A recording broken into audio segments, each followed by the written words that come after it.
I actually saw a news story. I don't remember how long ago it was. It was a great story. This young girl, she was starting out her college career. She had no family support, so she was trying to put herself through college, and she was working as a waitress.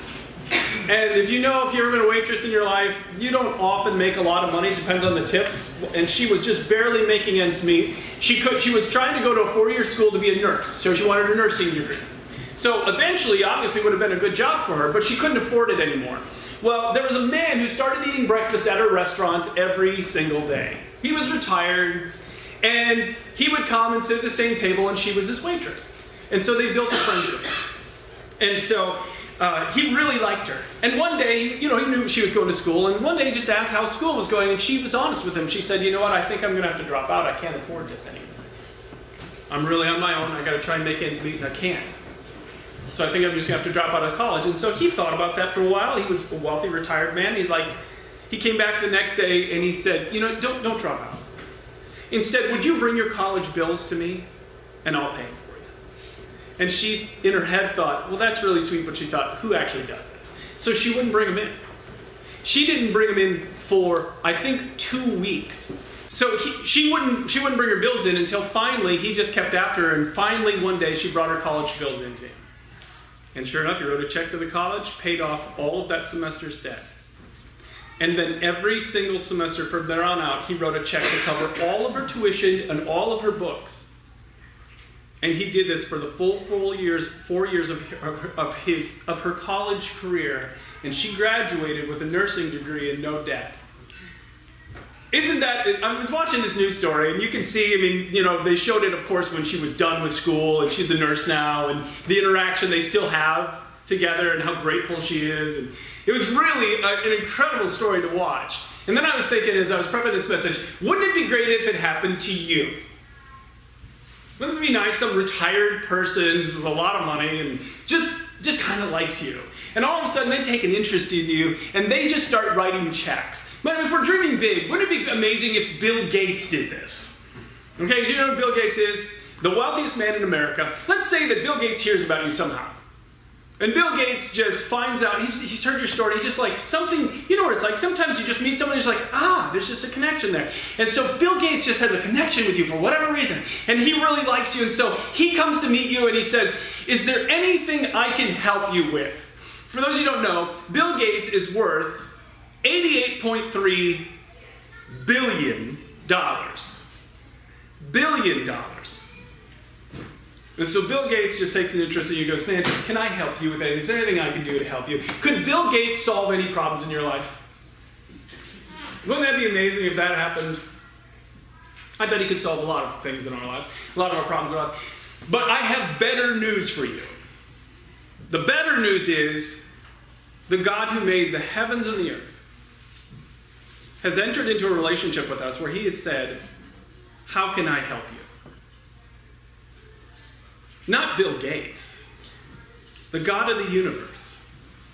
And the God of the universe has said this. In Psalm 37:5, he said, commit everything you do to the Lord, trust him, and he will help you. If you're looking at your notes, it's the very bottom verse. Commit everything you do to the Lord, trust him, and look at that last part. He will help you. So the God who made everything has promised that if you will let him, he will help you. Now the sad part of this is, if you have a choice today, right now, Bill Gates' help or God's help, a significant percentage of people, including many, many followers of Jesus, would choose Bill Gates' help over God's help. Because what we have been trained to believe in America, in our materialistic society, is what we really need more of is money. That's what we need more of. If only I just had more money. If only I had more money then I'd have everything I need. And God's help, God offers to help, because sometimes his help means getting us off the wrong path and onto the right path. And we don't want that help, we just want cash. And sometimes what God's help means is correcting some character flaw inside of us, because our life will get better if that character flaw changes. We don't want that, we just want money. That's why we would choose Bill Gates. And sometimes what his help means is dealing with some internal pain we have or some wrong way of thinking or processing our life. And he wants to help with that because our life will get so much better if that changes. And we're just like, no, just write the check. That's why we would choose Bill Gates over God. It's because we really think it's just all about money. But our God knows exactly what we need, exactly how to help us, and He's offering to be in a helping relationship with us. And He's more loving than Bill Gates will ever be. And He's richer than Bill Gates, and He's more powerful than Bill Gates. And He's offered to help you. So is there any way that God could help you right now in your life? Is there any area of your life where you could use the help of the Lord God Almighty? So then the question is, how do we get that help? This is where I want to ask you, grab your notes, grab your pen. We're in this series called The God-Filled Life. When I started this series, what I really wanted to do, and this is why I'm doing this series, is I want you to have experiences with God where He knocks your socks off, where He does something in your life that is supernatural, that just surprises you. I don't want you to have a normal life where you work really hard and get what you get. That's not the life God is offering you. He's offering to be involved in your life, to change things you could never change no matter how hard you work at them, if you will make some adjustments. And the God-Filled Life series, and why we've been doing this, is to talk clearly about how to make these adjustments so you can have those experiences with God. And this one is so important for that. You want to get God's help, here's what it takes. So number one on your notes, first thing is commit everything you do to God. So write that down. Number one, commit everything you do to God. You want God's help, this is what you have to start with. Commit everything you do to God. So here's why I'm teaching on this. Last year, I don't remember when, I was reading in my own quiet time through the book of Psalms, and I came across Psalm 37:5. And sometimes when you're reading in the Bible, you will have a verse that just strikes you when you read it. And every time that happens, God is speaking to you. And this verse struck me so hard. Psalm 37:5, I put part of it down right there. It says, commit everything you do to the Lord. And that really struck me for a lot of reasons. So let me start. So the very first word in there is the word commit. It's the action word. It's what we do. I commit what I'm doing to God. So what does commit mean? Well, I looked that up. What does it mean? And the definition is to entrust or assign or transfer what you're doing to God. And the word entrusting really is the word that really strikes me. It's like I'm entrusting what I'm about to do to God. That's the idea of committing. That's really, really hard because you and I, what this really means is this has the concept of surrender. That's the idea of committing. It's the idea of surrendering our choices, our future, into the hands of God. We really don't do surrender in America. We do control. I'm in control of my life. I will make my decisions. I will choose it. And God just kind of has to tag along and bless what I'm doing. That's the kind of faith that we really want to have, and that's not what He's offering. I've done this wrong so many times. When I was choosing where to go to college, I knew at the time that I wanted to be a pastor. I was going to be a pastoral studies major, and so I have to go to a Christian college for that. So there are a lot of Christian colleges that have pastoral studies majors, but I didn't just want a Christian college with a pastoral studies major. It also had to have a wrestling program because I was a wrestler and I wanted to continue wrestling in college. Now, so do you think I sincerely committed my search to God? Absolutely not, because I was pretty sure God didn't care about the second part, only I did. So I was just like, bless my search, God, I'm doing what I want. I'm not committing this to you. So for those of you who know what happened, I finally found, if you find the combination of those two things, Christian college with pastoral studies major and a wrestling program, they were extremely expensive colleges. It's very narrow options. And then I get there, the very first week of wrestling, I hurt my back so severely, I never wrestled competitively again. And I never blamed God because I knew exactly what I had done. I wasn't committing that search to Him. I was making my decision asking Him to tag along. So at least I did that right. I didn't blame Him. But I knew what I had done. And that's a picture of what we're like. I am not going to commit what I do to God, because that means I don't get to choose. And I want control over my life. For some of you, even the idea of committing a relationship to God, or even if you be in a relationship, or committing a job pursuit to Him, or your family to Him, or pursuing education, or moving to a different place, committing those things, these big things in our life, that's terrifying. You will not do that because it seems too scary. Because he may ask you to give something up or change something or do something different that you don't want to do. So you keep control right where it is. But that's not the only thing in that verse that struck me, is that word commit. Look back at that verse again and underline the second word in there. Look at that ridiculous word. Isn't that a ridiculous word? Commit everything. Everything. Everything you do? Are you kidding me? This is where I really should stop talking and sit down. I am so far from committing everything I do to God. I'm not even in the ballpark of everything. I tried to think a lot about this week about what percentage of what I do I actually commit to Him. Maybe, if I'm being generous with myself, 5%. Maybe. Maybe. Depends on the week, depends on a lot of factors. There are so many things I do and I never even think to talk to God about it or commit it to Him. And I bet the problem with me sitting down is who could stand up and take over? Because what percentage of your decisions do you actually commit to God? How close are you to committing everything to Him? Now, this is a serious problem because you won't get God's help if you retain control. It's in the committing to Him that you get God's help, that you receive from Him. So if you won't commit, you won't get to receive His help. That's why this is such a big deal.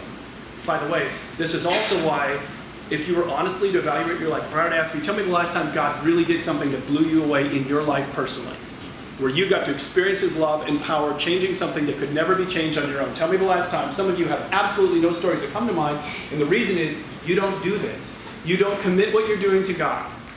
You just make your own decisions and do what you want to do. And because of that, you won't receive His help. And it's not like this is an isolated thing. Look at the next verse on your notes, Proverbs 16, 1 through 3. It says, commit to the Lord whatever you do, and what will happen? Your plans will succeed. You'll get His help.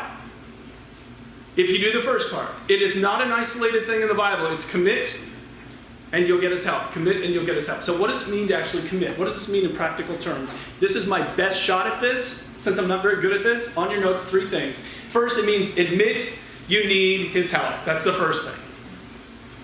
You have to admit you need His help. Now, next to that, I want you to write down 3 words. I want you to write down the word need, and I want you to write down the word opportunity, and I want you to write down the word activity.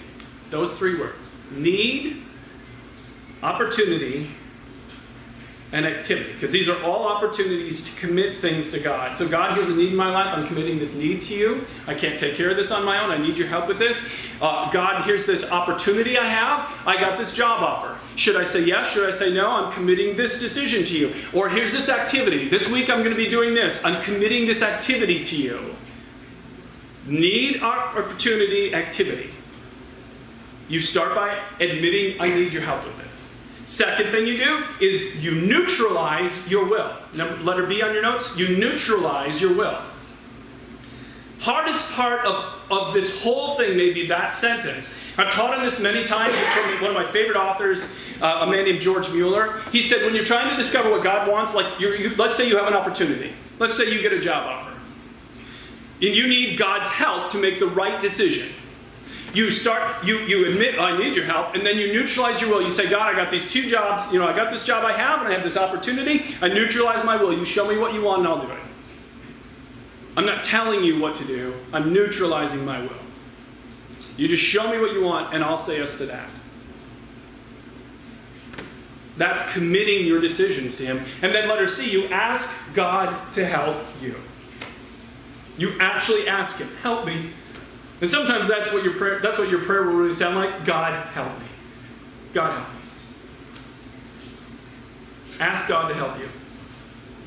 And look at this verse from Psalm 86:5. It says, "O Lord, you are so good, so ready to forgive, so full of unfailing love for all who ask for your help." So if you ask for His help, what will you receive? His unfailing love. He is so full of unfailing love toward you that if you ask for His help, you'll receive it. I'm so bad at this. I'm so bad at this. I actually had to change one of my spiritual practices this week when I started memorizing this message, because I'm not even close to committing everything I do to the Lord. So here's what I did. I have this notebook just to write down the things I'm praying about. And I opened up a new page, and at the top it says in big letters, commit. I needed a reminder of this. I need a page that I'm committing everything I do to the Lord, and I started filling it out. Off to the side, I wrote down 2 questions. What am I currently doing? What would I like to do? I wrote both of those down, and I started thinking through that. If I'm supposed to commit everything I do to the Lord, I need to think about what I'm doing and what I would like to do. And I put it down, and I start committing these things. And here's how bad I am at this. So I'm trying to be really honest about this. Probably about 3 or 4 years ago, I discovered that I love writing kids' books. Dr. Seuss kind of rhyming fun books. I really like it. And so I started writing, and a couple of years ago I hired a professional editor to edit my first kids book that I finished. And they gave me all the feedback I needed, and then said, you're ready to submit this to a publisher. And so I didn't do anything over the last year and a half. I don't know why. But then I started again about 2 weeks ago. And I fell right back in love with it.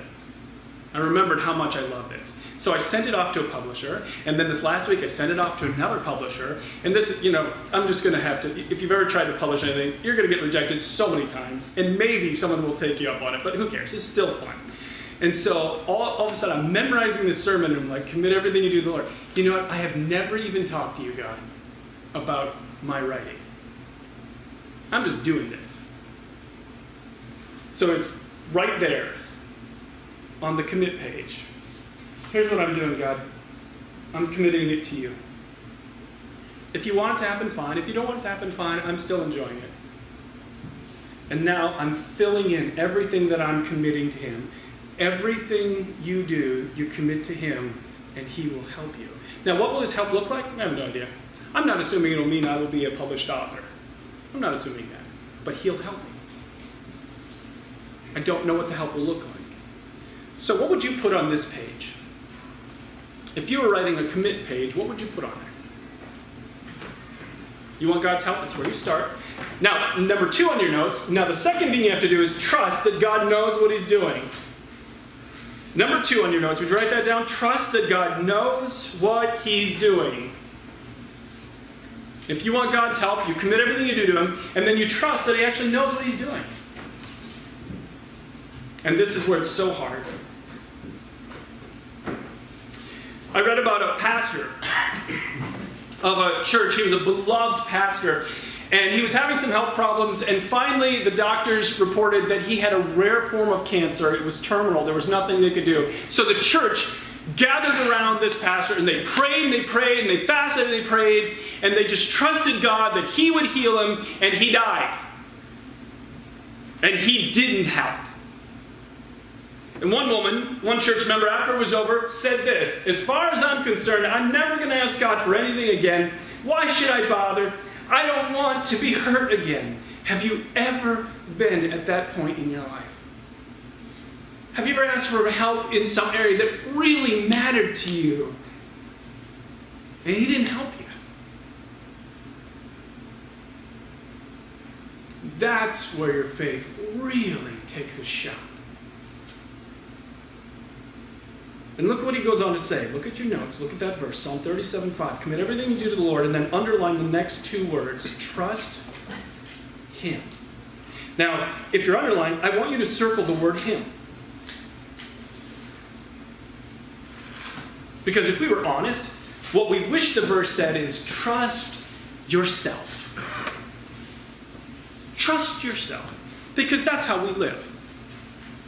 Fundamentally, you and I trust ourselves far more than we trust God.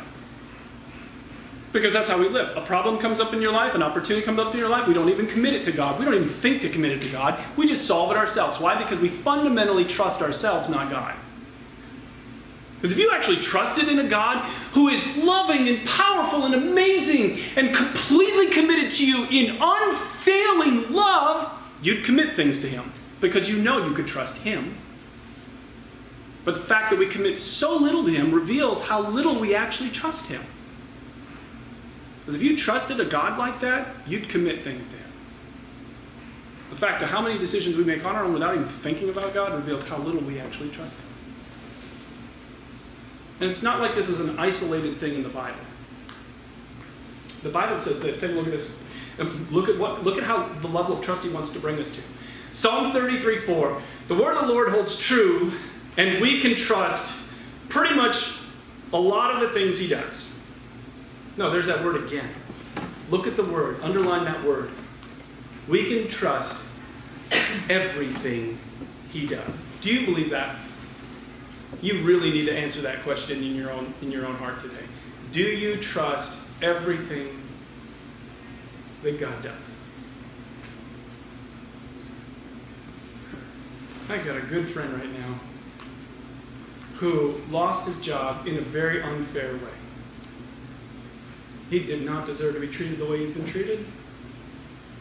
There's all kinds of fear. There's all kinds of stuff going on in his heart, as you can imagine. He's got people to provide for. He has no income right now. Doesn't know what's going to happen.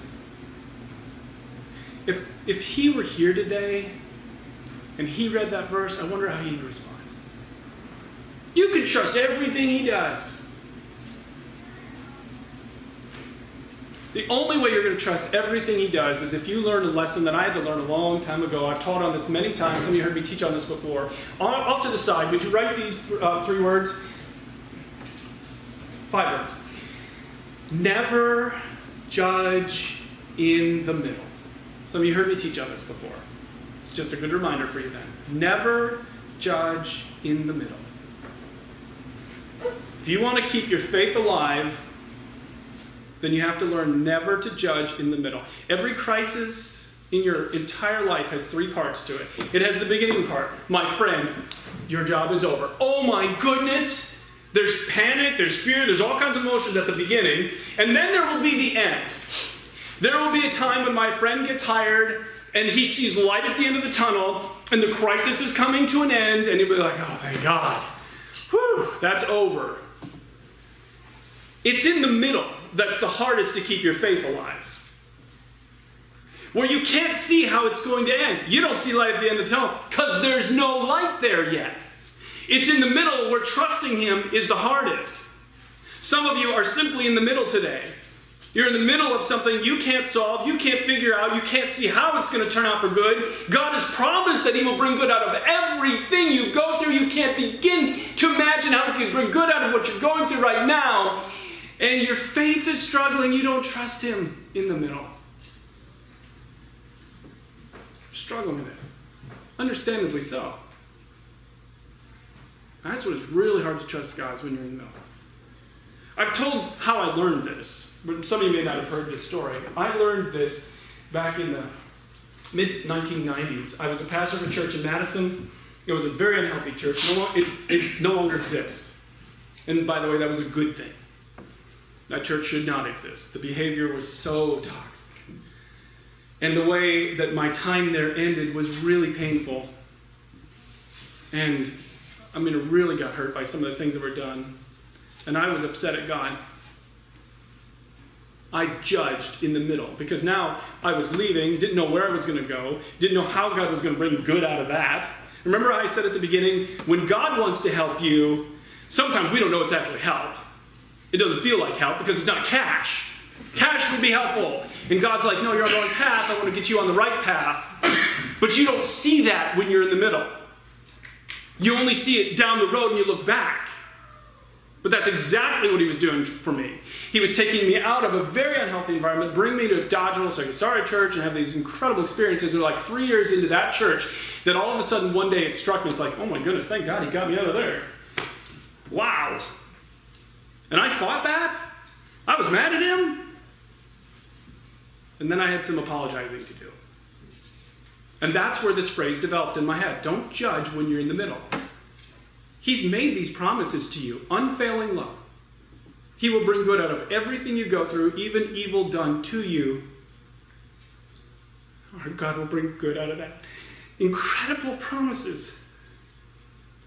And when you're in the middle, you can't see light at the end of the tunnel. It's where it's the hardest to trust him. But it's exactly where you need to trust him the most. So I'd ask you today, are you in the middle? Everything I'm talking about today hinges on this. In case you don't know this, the Bible says, without faith, impossible to please God. Without faith, you will have no God experience. There will be nothing in your life to point to where God is showing up and doing what only God can do. If you don't trust him, you won't experience him. This is the ball game. That's why he puts it in there. You want my help? You got to keep trusting me, even when you're in the middle. So if you're in the middle today, do you still trust him? You still trust him. So here's how to get God's help. You commit everything you do to God. You trust that God knows what he's doing. You keep trusting him even when it doesn't make sense. And then there's a third piece to this. Number 3, wait for his help. Number 3, wait for his help.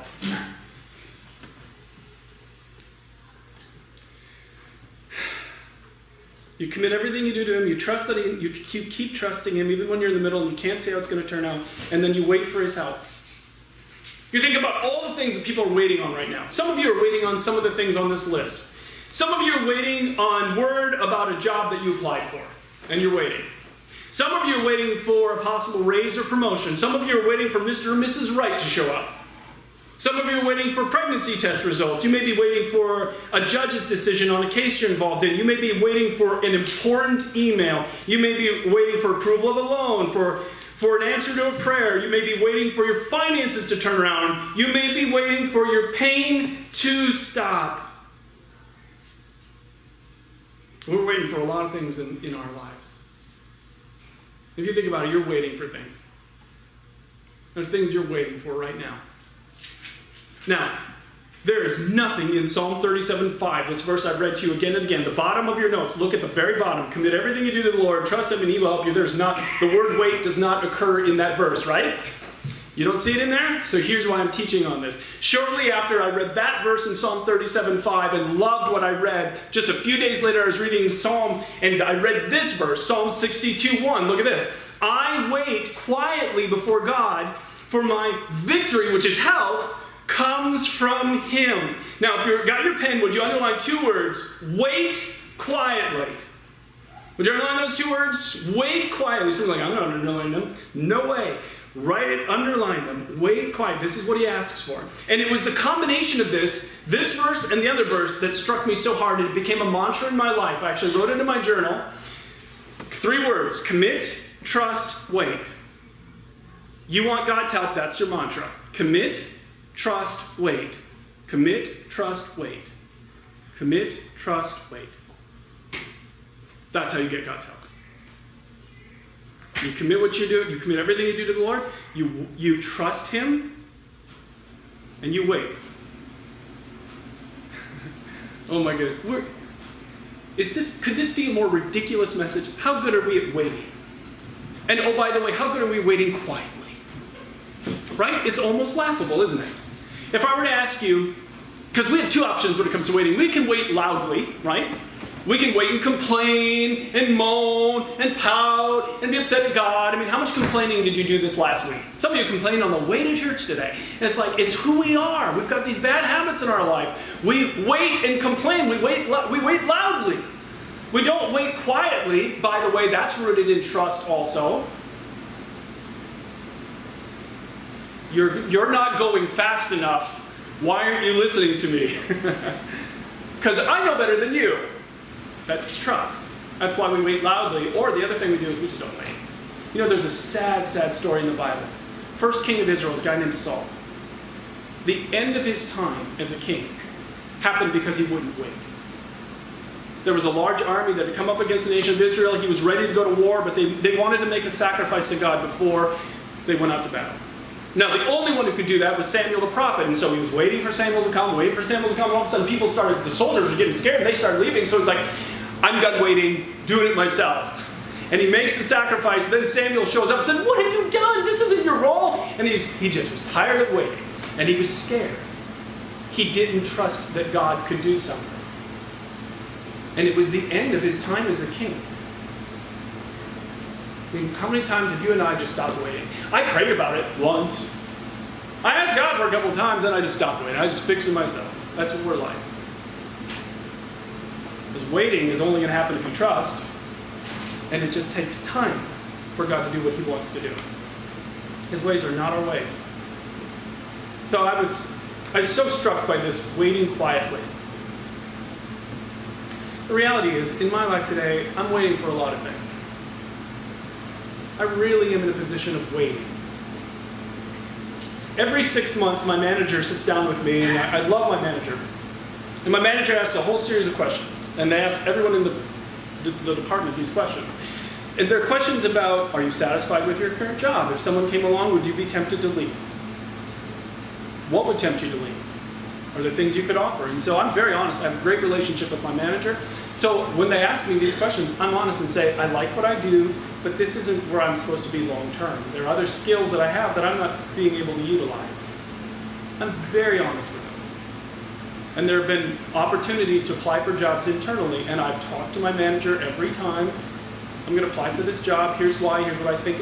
Why I want to go after this. And I talked very honestly with my manager about it.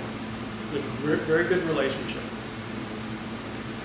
And the two that I really went after, I got real close and didn't get either of them. And I want to tell you that I responded to that with great joy. And I waited quietly. But I don't want to lie that much in church, so my attitude stunk. And it took me a little while to get it back under control and come back to this. Like, okay, you have me waiting. I don't know why. But here's one of the most important things that God has been teaching me for I don't know how long now. My future is not okay because of anything that I possess. It's not. It's not okay because of my talent, my ability, my ambition, my drive, my knowledge, my intelligence, my skill. My future is secure because the God who created the heavens and the earth loves me more than I've ever dared to dream. And he's helping me. The truth is right now, he's helping me and I can't even see it. I have not seen the outcome of what his help will look like. I don't know yet. But I'm okay because of him. And that's the same for you. Some of you are in the middle and you're waiting, and you're waiting, and you're waiting, and maybe you've been getting a little bit bad, not waiting quietly, maybe you've been struggling with trying to fix it all yourself, impatient with God, and God brought you here today so I could say to you on his behalf, he's just saying, trust me. Keep doing what you're doing, but trust me. The waiting has a purpose. Whenever God delays, there's always a reason for the delay. Some of you, as I said at the beginning, you really need God's help today. I can't imagine a human being would say, no, I need no help in any area. There are areas of our life where we need his help. There are a lot of areas of our life where we need his help. So when you think through these three things, which of these things is the next thing for you to focus on? Some of you are like, I need to get better at committing everything I do to God because I do not commit a fraction of what I do to God. Some of you, that's it. Some of you are like, I need to get better at trusting him, especially when I'm in the middle and I can't see how it's going to work out. Because that's where some of you are at. Your trust is failing. And some of you need to get better at waiting quietly. And some of you are sitting here like me going, can I really be this bad at all three? Can I really be this bad at all three of them? Yes, you can be. I am. I'm this bad at all three, but here's the really, really good news. You look at Jesus. You look at the life of Jesus. Do you know how Jesus responded when people came to him with not a lot of faith and not a lot of trust? One guy actually said, I do believe, help me in my unbelief. It's like, I kind of believe, I sort of believe, I need your help though. And you know what Jesus did for that guy? He helped him. Spiritually, you and I are like infants learning how to walk. Do you expect a brand new baby to run a marathon the week after they're born? Of course not, it's ridiculous. Spiritually, we are born again. We begin as infants. And he has to teach us how to trust him, that we can trust everything he does. That means you and I are going to fall 1,000 times.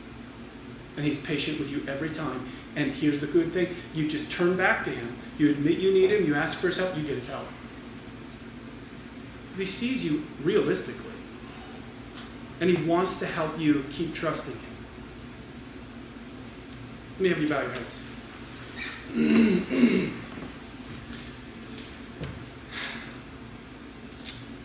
Father, first off, thank you for this offer. It's at times almost unbelievable that the God who made everything we see loves us like you say that you love us and offers these amazing things to us. Forgive us for how little we take advantage of what you're actually offering to us. Can't imagine how many times we've hurt you by our unbelief. How many times your heart has been broken as we just simply committed nothing to you, made our own decisions, brought pain into our life that you never wanted for us.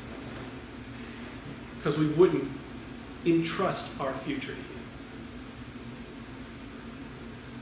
Help us, God, to get better at this. Show us each what the next step is in our life. To learn how to commit and trust and to wait. For those of you here today who are watching or exploring your faith, if you want to know how much his unfailing love is directed towards you, you just have to look at what happened on the cross. Jesus Christ entered this world 2,000 years ago to bleed and die on a cross for all of us, so that every human being could be offered forgiveness and a relationship with this living God. And if that's where you're at spiritually and you want a relationship with him, you just say something like this in faith to him and he'll hear you. Say, Jesus, I'm turning to you today. It's hard to believe that you love me enough to die on a cross for me. That you valued me that much. That you would die for me. So with the faith I have, I'm turning to you today. Please forgive me. Come make your home inside of me. I'm putting my trust in you now. Thank you in Jesus' name. Amen. Thanks for coming out on a snowy day, and we'll see you again in 2 weeks.